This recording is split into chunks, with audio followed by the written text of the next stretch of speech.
Gentlemen, Congressman Adam Kinzinger joins us. Good evening, sir. Obviously, the president didn't like the question from Major Garrett. Poor choice of words, I admit, but the president let it get under his skin.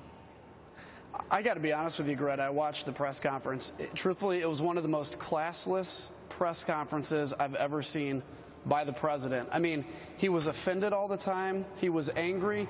You have Americans and members of Congress, frankly, that are legitimately concerned about this deal because, you know, our kids and our grandkids are going to have to live into whatever world we're developing right now.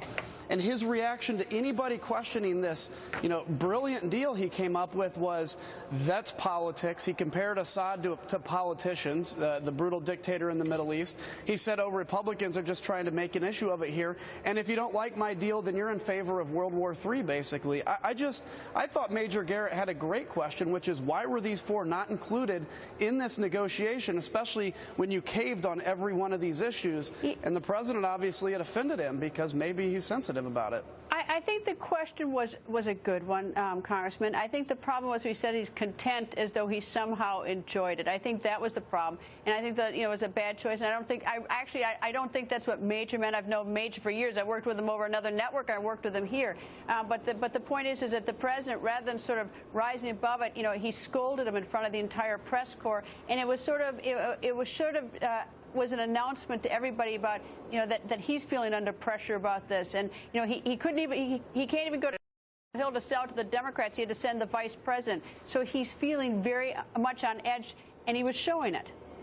Yet it's amazing to me. I mean, really, if you look at the tone of President Obama first term to President Obama this term, and frankly, probably within the last year to now, there is a level, and I hate to use this term because I don't like to throw out things, but there is a level of it almost seems like arrogance where he's at the podium and it's like, well, if anybody questions this brilliant deal, I had scientists involved with this deal, for goodness sakes.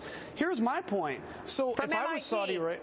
From MIT, too. From MIT. If I'm Saudi Arabia, if I'm United Arab Emirates, I'm building 5,000 of my own centrifuges and then saying to the President of the United States, how can you stop me? You just gave 5,000 centrifuges to your worst enemy, plus the ones that they're taking off commission are only going to go on ice to be used again later. So, I mean, we have legitimate concerns about this, and to dismiss it as us playing politics or us supporting World War III, to me, it's not presidential, to be quite honest with you.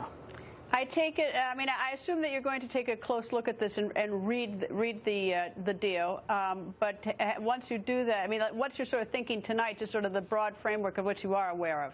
I don't like the broad framework of it. Again, we went into these negotiations saying Iran will not have the right to enrich. We said we're going to stop them from creating ballistic missiles. The only purpose of an ICBM is to deliver a nuclear warhead.